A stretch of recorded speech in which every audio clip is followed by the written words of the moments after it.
Nosotros a principio de año hablamos de los elementos objetivos que pensábamos que justificaban que la inflación en Argentina iba a caer este año, negociaciones salariales coordinadas en torno a la meta del 15%, un proceso de aumento de precios regulados que iba a ser menor que el del año pasado, una política monetaria que era más contractiva.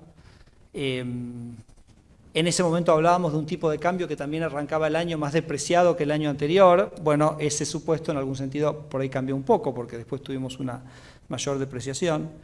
Pero diría que en líneas generales ese proceso de desaceleración de la inflación que estamos viendo acá en adelante nos parece que está todavía presente. Obviamente el primer cuatrimestre tuvo sus dificultades porque como ustedes saben hubo una concentración del aumento de precios regulados en el primer trimestre, a lo cual se sumó, por supuesto, este proceso de acomodamiento del tipo de cambio.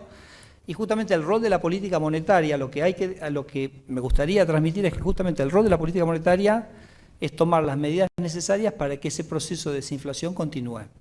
Como decía antes, ¿cómo es el esquema? El tipo de cambio tiene que flotar porque va a permitir a la economía corregir los desequilibrios que tenga que corregir, una política monetaria más restrictiva que va a permitir consolidar el proceso de desinflación.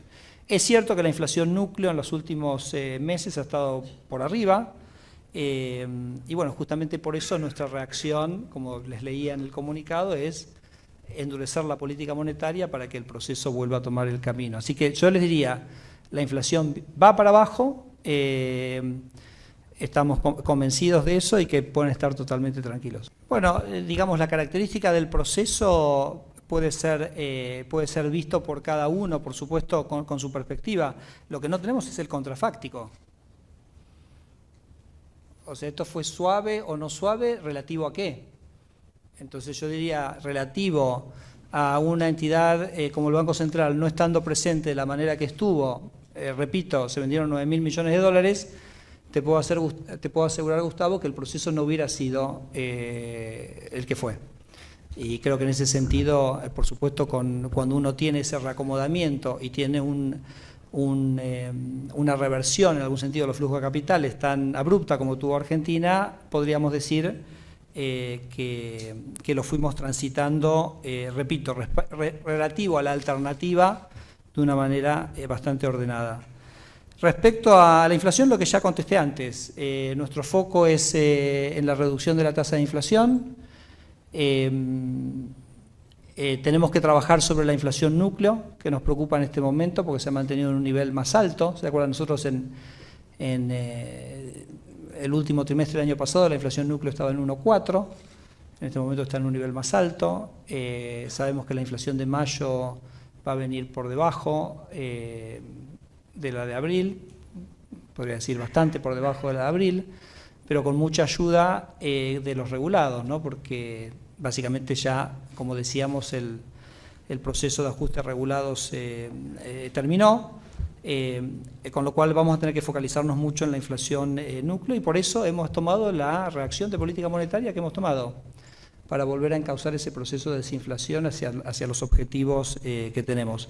Y hay una tercera,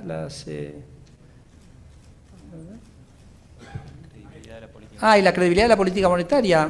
Bueno, te repito, te leía lo que habíamos escrito en abril.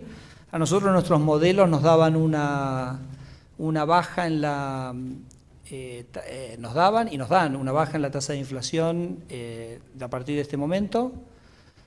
Pero claro, cuando el mercado empezó a mover el tipo de cambio de otra manera, ahí se hizo mucho más evidente que el mercado no estaba creyendo. Y ese fue el momento en el cual nosotros reaccionamos, básicamente con 3 aumentos, uno de 300, un segundo de 300 y después el tercero que llevó la tasa de política monetaria al 40%. Entonces fue el propio mercado el que de alguna manera nos dijo esto no es suficiente y fue lo que nos indujo, Gustavo, a ajustar en las últimas semanas. Ese mensaje, con esa claridad, con esa contundencia sobre los mercados o las variables financieras reales, el mercado no la había expresado con tanta claridad como sí la expresó en las últimas semanas. Y te diría que ese sería fundamentalmente el cambio que nos hizo, que era lo que yo decía al principio, es que uno tiene que tener la humildad y la capacidad de escuchar lo que le están diciendo.